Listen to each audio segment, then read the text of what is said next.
Hello friends, ഇന്ന് നമ്മൾ second degree equations അഥവാ രണ്ടാം കൃതി സമവാക്യത്തിലെ 2023 SSLC എക്സാമിന് വന്ന ചോദ്യങ്ങളും അവയുടെ ഉത്തരങ്ങളുമാണ് ചർച്ച ചെയ്യുന്നത്.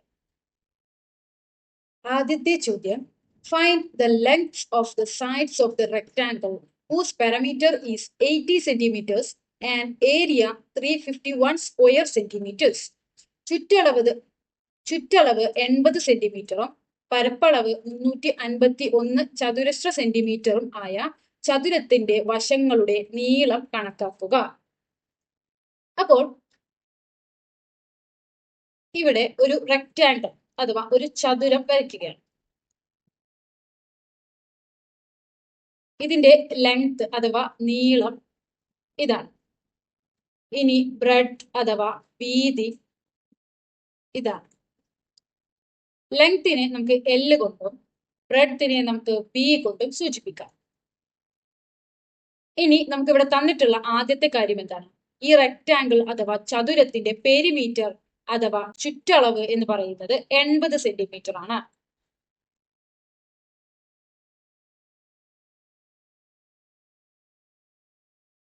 ഒരു റെക്ടാംഗിൾ അഥവാ ഒരു ചതുരത്തിന്റെ പെരിമീറ്റർ കാണാനുള്ള ഇക്വേഷൻ എന്താണ്? 2 × ലെങ്ത് പ്ലസ് ബ്രെഡ്ത്ത്. ഇതാണ് ഒരു റെക്ടാംഗിൾ അഥവാ ഒരു ചതുരത്തിന്റെ പെരിമീറ്റർ അഥവാ ചുറ്റളവ് കാണാനുള്ള ഇക്വേഷൻ. ഇതിനെ നമുക്ക് ഇക്വേഷൻ 1 എന്ന് സൂചിപ്പിക്കാം. രണ്ടാമതായി നമുക്ക് തന്നിട്ടുള്ളത് എന്താണ്? ഏരിയ അഥവാ പരപ്പളവ് എന്ന് പറയുന്നത് 351 സ്ക്വയർ സെന്റിമീറ്റർ ആണ്.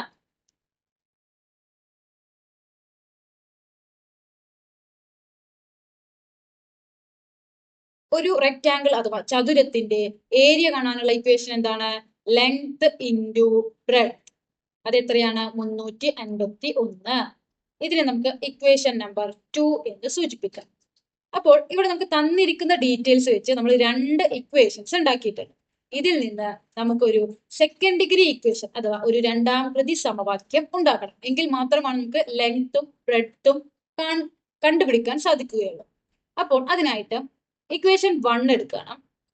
അതിൽ നിന്ന് നമുക്ക് ബ്രെഡ്ത്തിന്റെ ഇക്വേഷൻ എങ്ങനെ എഴുതാം നോക്കാം. 2 × length plus breadth equal to 80 centimetre എന്നാണ് നമുക്ക് തന്നിട്ടുള്ളത്. ആദ്യം തന്നെ ഈ 2-നെ ആ സൈഡിലേക്ക് കൊണ്ടുപോകുമ്പോൾ എന്ത് വരും?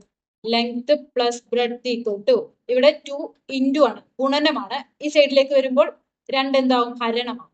80/2. ഇനി ബ്രെഡ്ത്തിനെ മാത്രം ഈ സൈഡിൽ നിർത്തുന്നു. ലെങ്തിനെ ആ സൈഡിലേക്ക് കൊണ്ടുപോകുമ്പോൾ 80/2 എത്രയാണ്? 40. ഇവിടെ പ്ലസ് L ഈ സൈഡിലേക്ക് വരുന്ന സമയത്ത് -L. അപ്പോൾ ഈ റെക്ടാംഗിളിന്റെ ബ്രെഡ്ത്ത് അഥവാ വീതി എന്ന് പറയുന്നത് 40 സെന്റിമീറ്ററിൽ നിന്ന് ലെങ്തിന്റെ സെന്റിമീറ്റർ കുറയ്ക്കുന്നത്. ഇതാണ് നമ്മുടെ മൂന്നാമത്തെ equation.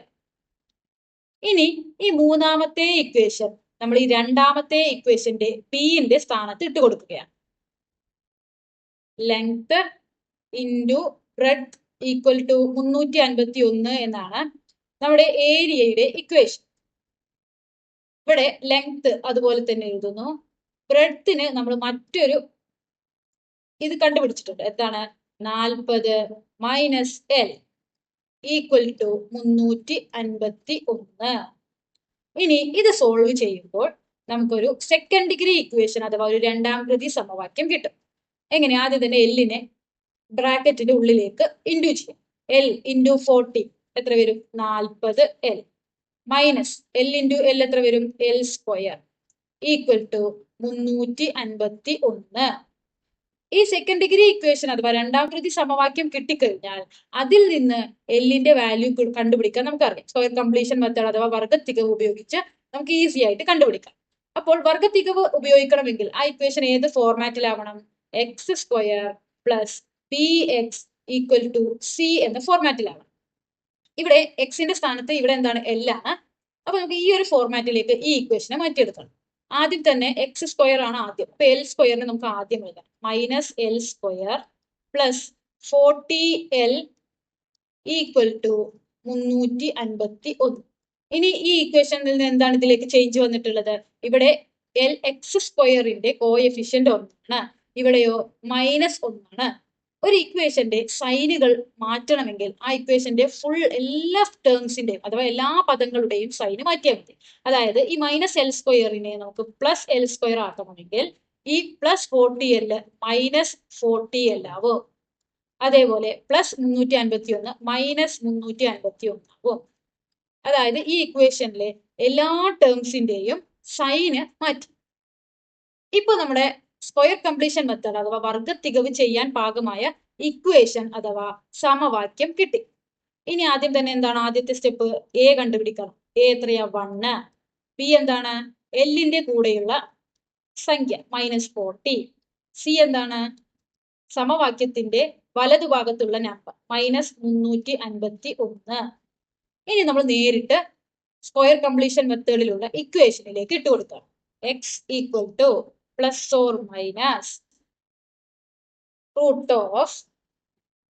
√c plus b² / 4 - b/2 equal to ±√c എത്രയാണ്? -351 പ്ലസ് b² എന്ന് പറയുന്നത് -40ന്റെ സ്ക്വയർ എത്രയാണ്? 1600 / 4 മൈനസ് ബി എത്രയാണ്? -40 / 2 equal to ±√.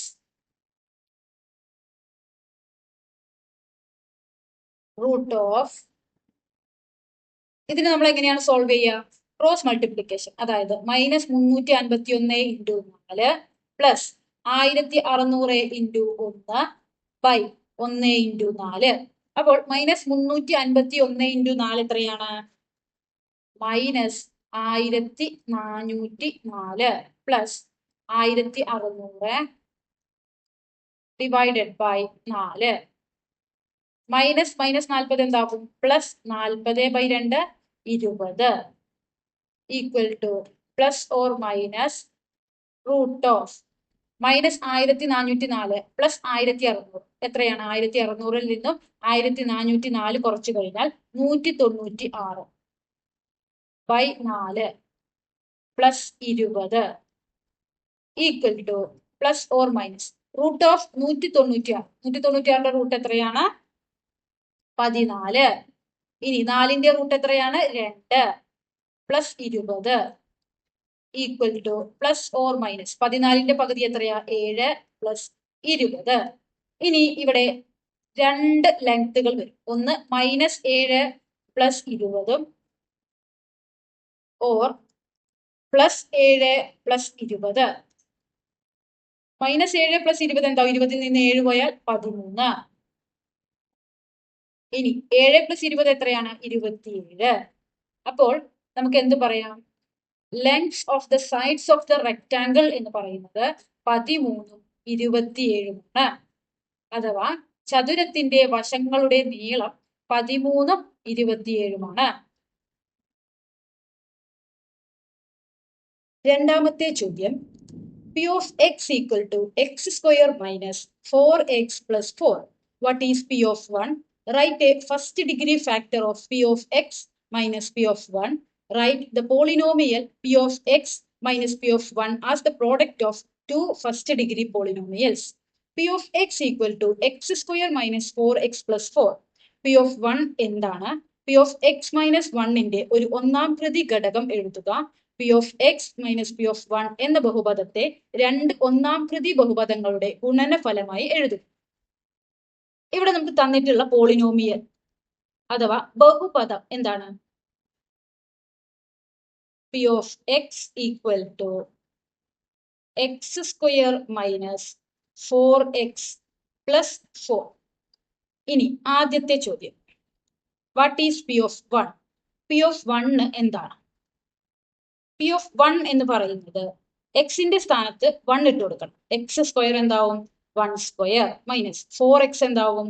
4 × 1 plus 4 equal to 1² എത്രയാണ്? 1 മൈനസ് 4 × 1 എത്രയാണ്? 4 പ്ലസ് 4. -4 ഉം +4 എന്താവും 0 ആവും. ഉത്തരം 1. അപ്പോൾ P(1) എന്താണ് 1 ആണ്. അടുത്ത ചോദ്യം, write a first degree factor of P(x - P(1). P(x - P(1)ന്റെ ഒരു ഒന്നാം കൃതി ഘടകം എഴുതുക. എപ്പോഴും P(x - P(1), അതുപോലെ P(x - P(2), P(x - P(3) ഇങ്ങനെയുള്ള പോളിനോമിയൽസിന്റെ ഫസ്റ്റ് ഡിഗ്രി ഫാക്ടേഴ്സ് അഥവാ ഒന്നാം കൃതി ഘടകം എഴുതാൻ പറഞ്ഞു കഴിഞ്ഞാൽ എന്താണ്? x - 1. ഇവിടെ P(x - P(2) ആയിരുന്നെങ്കിലോ ഇത് x - 2 ആവുമായിരുന്നു. ഇവിടെ P(x - P(10) ആയിരുന്നെങ്കിലോ ഇത് x - 10 ആവുമായിരുന്നു. എന്തുകൊണ്ടാണ് ഇങ്ങനെ വന്നത്? ഒരു ഫാക്ടർ അഥവാ ഒരു ഘടകം എന്ന് പറയുന്നത് എന്താണ്? P(x) മൈനസ് P(1)നെ 0 ആക്കാൻ കഴിവുള്ള നമ്പറിനെയാണ് നമ്മൾ ഫാക്ടർ എന്ന് പറയുന്നത്. ഇവിടെ P(x - P(1) 0 ആവണമെങ്കിൽ x-ന് ഒരേ ഒരു വാല്യൂ ഇട്ട് കൊടുത്താൽ മാത്രമേ സാധിക്കൂ. ഏതാണ് ആ വാല്യൂ? x-ന് 1 ഇട്ട് കൊടുത്താൽ P(1 - P(1) എന്താവും? 0. അതിന്റെ അർത്ഥം x = 1 ആയാൽ ഈ പോളിനോമിയൽ 0 ആവും. അപ്പോൾ x = 1 ആണെങ്കിൽ അതിനെ നമ്മൾ ഒരു ഫസ്റ്റ് ഡിഗ്രി പോളിനോമിയൽ ആയിട്ട് എങ്ങനെയാണ് എഴുതുക? x ഇവിടെ +1 ആയതുകൊണ്ട് അതിന്റെ നേരെ ഓപ്പോസിറ്റ് സൈഡ് -1. അപ്പോൾ P(x - P(1)ന്റെ ഫാക്ടർ x - 1 ആയി. ഇങ്ങനെയാണ് P(x - P(1)ന്റെ ഫസ്റ്റ് ഡിഗ്രി ഫാക്ടർ അഥവാ ഒന്നാം കൃതി ഘടകം എന്ന് പറയുന്നത് x - 1 ആയത്. മൂന്നാമത്തെ ചോദ്യം, write the polynomial P(x - P(1) as the product of two first degree polynomials. P(x - P(1) എന്ന ബഹുപദത്തെ രണ്ട് ഒന്നാം കൃതി ബഹുപദങ്ങളുടെ ഗുണനഫലമായി എഴുതുക. അങ്ങനെ ചോദിച്ചു കഴിഞ്ഞാൽ നമ്മൾ ആദ്യം തന്നെ എന്താണ് ചെയ്യേണ്ടത്? P(x - P(1) എന്ന സെക്കൻഡ് ഡിഗ്രി ഇക്വേഷൻ അഥവാ രണ്ടാം കൃതി സമവാക്യം എഴുതാം.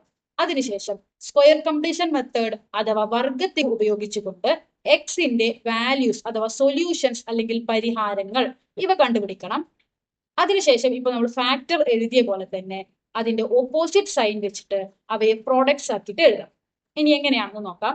ആദ്യം തന്നെ നമുക്ക് P(x - P(1) എന്ന രണ്ടാം കൃതി സമവാക്യം അഥവാ സെക്കൻഡ് ഡിഗ്രി ഇക്വേഷൻ കണ്ടുപിടിക്കാം. P(x) എന്താണ്? x² - 4x + 4. ഇനി P(1) എത്രയാണ് നമ്മൾ കണ്ടുപിടിച്ചിട്ടുണ്ട്? 1 ആണ്. -1 ഈക്വൽ ടു x² - 4x 4 - 1 4ൽ നിന്ന് 1 പോയാൽ 3. അപ്പോൾ നമുക്ക് കിട്ടിയ സെക്കൻഡ് ഡിഗ്രി ഇക്വേഷൻ അഥവാ രണ്ടാം കൃതി സമവാക്യം എന്താണ്? x² - 4x + 3. ഇനി ഇതിൽ നിന്ന് സ്ക്വയർ കംപ്ലീഷൻ മെത്തേഡ് അഥവാ വർഗത്തികവ് ഉപയോഗിച്ചുകൊണ്ട് എക്സിന്റെ രണ്ട് വാല്യൂസ് കണ്ടുപിടിക്കണം. വർഗത്തികവ് ഉപയോഗിക്കുമ്പോൾ നമുക്കറിയാം വർഗത്തികവ് ഉപയോഗിക്കാൻ ആവശ്യമായ ഇക്വേഷന്റെ ഫോർമാറ്റ് എങ്ങനെയാണ്? x² + bx = c എന്ന ഫോർമാറ്റിലാവണം നമ്മുടെ ഇക്വേഷൻ. ഇവിടെ x² - 4x + 3നെ ഈ രൂപത്തിലേക്ക് നമുക്ക് എങ്ങനെയാക്കാം?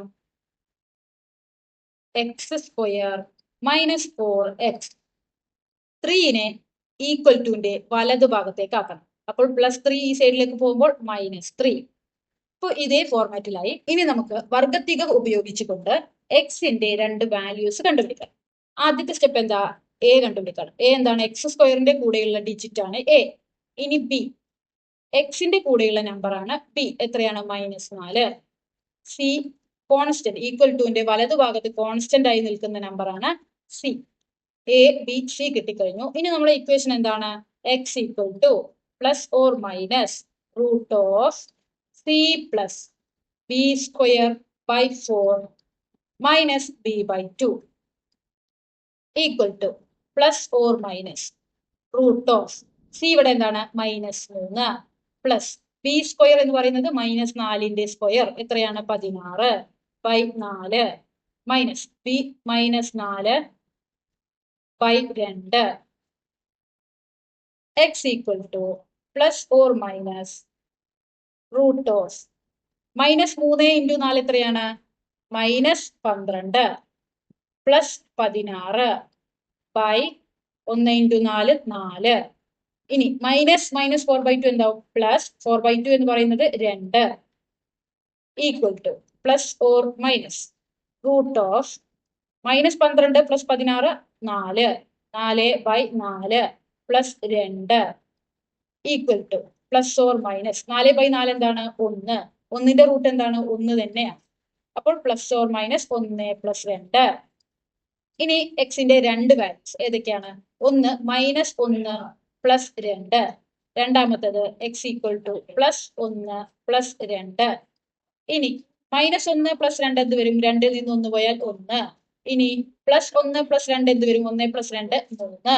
അപ്പോൾ 1ഉം 3ഉമാണ് എക്സിന്റെ രണ്ട് വാല്യൂസ് അഥവാ പരിഹാരങ്ങൾ. ഇനി ഇവയെ നമ്മൾ എങ്ങനെയാണ് ഫസ്റ്റ് ഡിഗ്രി പോളിനോമിയലിന്റെ പ്രൊഡക്റ്റ് ആയിട്ട് അഥവാ ഗുണനഫലമായിട്ട് എഴുതുക? ആദ്യം തന്നെ ഒരു ബ്രാക്കറ്റ് ഇടുന്നു. എക്സ് ഇവിടെ +1 ആയതുകൊണ്ട് ഇവിടെ നമ്മൾ -1 എന്ന് എഴുതും. ഇനി അടുത്ത ബ്രാക്കറ്റ് എക്സ് ഇവിടെ +3 ആയതുകൊണ്ട് നമ്മൾ ഇവിടെ എന്ത് എഴുതും? -3. അപ്പോൾ product of two first degree polynomial ഏതൊക്കെയാണ്?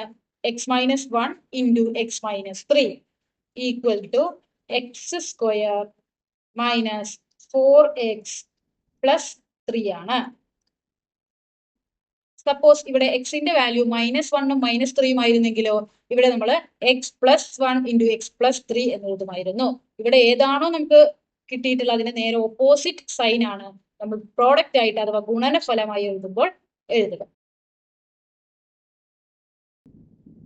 അടുത്ത ചോദ്യം, in a right triangle one of the perpendicular sides is 2 centimeters more than that of the other. Area of the triangle is 24 square centimeters. Find the length of the perpendicular sides of the right triangle. ഒരു മട്ടത്രികോണത്തിന്റെ ലംബവശങ്ങളിൽ ഒന്ന് മറ്റേതിനേക്കാൾ 2 centimetre കൂടുതലാണ്. ത്രികോണത്തിന്റെ പരപ്പളവ് 24 ചതുരശ്ര centimetre ആണ്. മട്ടത്രികോണത്തിന്റെ ലംബവശങ്ങൾ കണ്ടുപിടിക്കുക. അപ്പോൾ നമുക്ക് ആദ്യം തന്നെ ഒരു റൈറ്റ് ആംഗിൾ ട്രയാങ്കിൾ അഥവാ ഒരു മട്ടത്രികോണം വരയ്ക്കാം.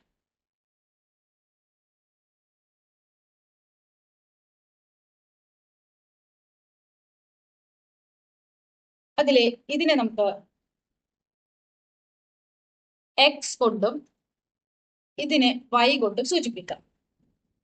ഇതാണ് രണ്ട് perpendicular side right angle triangle അഥവാ മട്ടത്രികോണത്തിന്റെ ലംബവശങ്ങൾ ഇവയാണ്.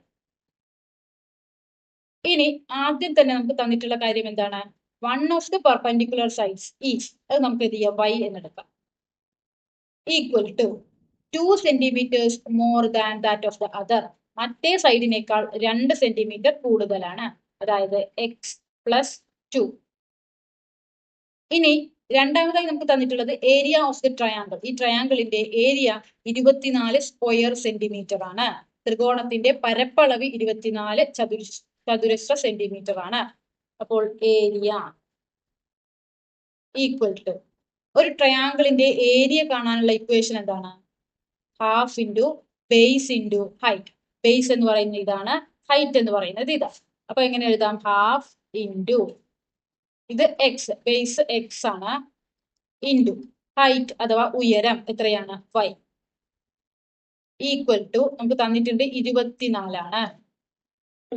അപ്പോൾ ഇവിടെ നമുക്ക് രണ്ട് ഇക്വേഷൻസ് കിട്ടിയിട്ടുണ്ട്. ഇനി ഇപ്പൊ ഇവിടെ നമുക്ക് തന്നിട്ടുണ്ട് y എന്ന് പറയുന്നത് എന്താണ്? x+2 ആണ്. അപ്പൊ നമുക്ക് അത് ഈ ഇക്വേഷനിൽ ഇട്ട് കൊടുക്കാം. ഇൻറ്റു എക്സ് ഇൻറ്റു വൈന്റെ സ്ഥാനത്ത് x+2 ഈക്വൽ ടു 24. ഇനി ഈ ഇക്വേഷൻ അഥവാ സമവാക്യം സോൾവ് ചെയ്ത് കഴിഞ്ഞാൽ നമുക്കൊരു സെക്കൻഡ് ഡിഗ്രി ഇക്വേഷൻ അഥവാ ഒരു രണ്ടാം കൃതി സമവാക്യം കിട്ടും. അതിനെ നമ്മൾ സ്ക്വയർ കംപ്ലീഷൻ മെത്തേഡ് അഥവാ വർഗത്തികവ് ഉപയോഗിച്ചുകൊണ്ട് സോൾവ് ചെയ്ത് എക്സിന്റെ വാല്യൂ കണ്ടുപിടിക്കണം. അപ്പൊ ആദ്യം തന്നെ നമുക്ക് ഈ സമവാക്യം ഒന്ന് സോൾവ് ചെയ്യും. ഹാഫ് ഇൻറ്റു എക്സ് എന്ത് വരും? Half X into x+2 equal to 24. ഇനി ഹാഫ് എക്സിന് ഉള്ളിലേക്ക് ഇൻറ്റു ചെയ്ത് കഴിഞ്ഞാൽ ഹാഫ് എക്സ് ഇൻറ്റു എക്സ് എന്ത് വരും? X into X x²/2 plus ഇനി ഹാഫ് എക്സ് ഇൻറ്റു 2 എന്ത് വരും? 2x/2 equal to 24. ഈ 2ഉം 2ഉം വെട്ടിപ്പോയാൽ x²/2 plus X equal to 24. Square completion method അഥവാ വർഗത്തികവ് ചെയ്യണമെങ്കിൽ ആ ഇക്വേഷൻ ഏത് ഫോർമാറ്റിലാവണം? x² plus bx equal to C എന്ന ഫോർമാറ്റിലാവണം. അതായത് എക്സ് സ്ക്വയറിന്റെ കോഎഫിഷ്യന്റ് അഥവാ എക്സ് സ്ക്വയറിന്റെ കൂടെയുള്ള സംഖ്യ ഒന്നായിരിക്കണം. ഇവിടെ എക്സ് സ്ക്വയറിന്റെ കൂടെ ഒരു ഡിവൈഡഡ് ബൈ 2 ഉണ്ട്. അപ്പൊ അത് നമുക്ക് എന്ത് ചെയ്യണം? മാറ്റണം. അതിനെന്താ ചെയ്യാം?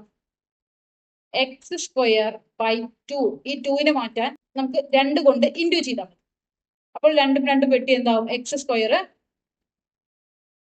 സ്ക്വയറിന്റെ കോഎഫിഷ്യന്റ് അഥവാ എക്സ് സ്ക്വയറിന്റെ കൂടെയുള്ള സംഖ്യ ഒന്നാണ്. പക്ഷെ ഒരു ഇക്വേഷനിൽ നമ്മൾ ഒരു ടേമിനെ അഥവാ ഒരു പദത്തിനെ ഏതെങ്കിലും തരത്തിൽ ഇൻറ്റു, ഗുണനമോ ഹരണമോ ചെയ്യുന്നുണ്ടെങ്കിൽ ആ ഇക്വേഷൻ അഥവാ സമവാക്യത്തിലെ എല്ലാ പദങ്ങളെയും ചെയ്യാം. അപ്പോൾ പ്ലസ് അടുത്ത പദം ഏതാണ്? എക്സ് ആണ്. എക്സിനെയും നമുക്ക് 2 കൊണ്ട് ഇൻറ്റു ചെയ്യണം.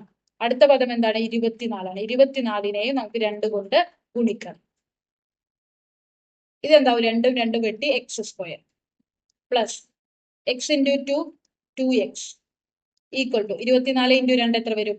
48. അപ്പോൾ നമുക്ക് സ്ക്വയർ കംപ്ലീഷൻ മെത്തേഡ് അഥവാ വർഗത്തികവ് ചെയ്യാൻ പാകത്തിന് നമ്മുടെ സെക്കൻഡ് ഡിഗ്രി ഇക്വേഷൻ അഥവാ രണ്ടാം കൃതി സമവാക്യമായിട്ടുണ്ട്. അടുത്ത സ്റ്റെപ്പ് എന്താണ്? എ എന്താണ്? എക്സ് സ്ക്വയറിന്റെ കൂടെയുള്ള സംഖ്യയാണ് എ. അത് എത്രയാണ്? 1 ആണ്. ബി എത്രയാണ്? 2 ആണ്. സി എത്രയാണ്? 48 ആണ്. ഇനി നമ്മുടെ ഇക്വേഷൻ എന്താണ്? വർഗത്തികവ് ചെയ്യാനുള്ള x equal to plus or minus root of c plus b square by 4 minus b by 2 equal to plus or minus root of c എത്രയാണ്? 48 മൈനസ് ബി സ്ക്വയർ എന്ന് പറയുന്നത് 2ന്റെ സ്ക്വയർ ആണ്. അത് എത്രയാണ്? 4/4 മൈനസ് ബി എത്രയാണ്? 2/2 equal to plus or minus root of 48 minus plus 48 plus 4/4 എത്രയാണ്? 1 minus 2/2 1 equal to plus or minus root of 49. 48 plus 1 എത്രയാണ്? 49 minus 1 equal to plus or minus root of 49. 49ന്റെ root 7 ആണ്. 7 minus 1. അപ്പോൾ എക്സിന് നമുക്ക് 2 values വരാൻ സാധ്യതയുണ്ട്. ഒന്ന് എക്സ് ഈക്വൽ ടു -7 മൈനസ് 1, അതേപോലെ എക്സ് ഈക്വൽ ടു +7 മൈനസ് 1.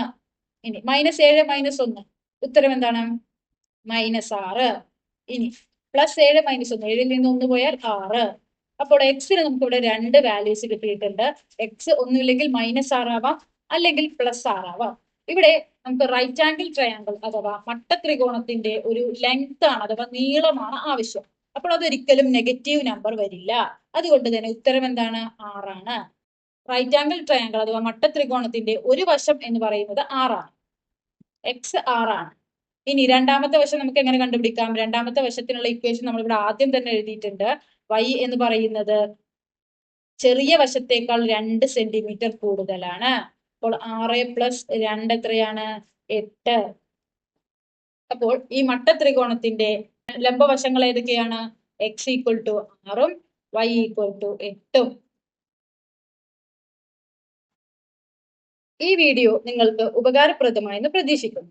അടുത്ത വീഡിയോയിൽ 2022 SSLC എക്സാമിനേഷനിൽ വന്ന ചോദ്യങ്ങളും അവയുടെ ഉത്തരങ്ങളും ചർച്ച ചെയ്യുന്നതാണ്. Thank you.